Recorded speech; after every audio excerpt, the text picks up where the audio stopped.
வடலூர் வள்ளலார் சத்தியஞான சபைக்கு சொந்தமான 34 ஏக்கர் நிலம் யார் பெயரில் உள்ளது என ஹைகோர்ட் கேள்வி எழுப்பியுள்ளது.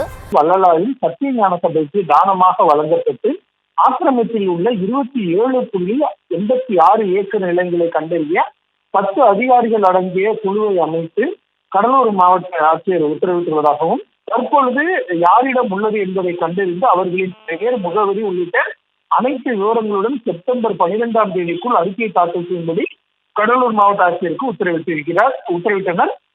மேலும் 27 ஏக்கர் நிலத்தை அடையாளம் காண மாவட்ட ஆட்சியர் அமைத்த குழுவில் குறிஞ்சிப்பாடி, வடலூர் சார் பதிவாளர்களையும் சேர்க்க நீதிபதிகள் உத்தரவிட்டனர்.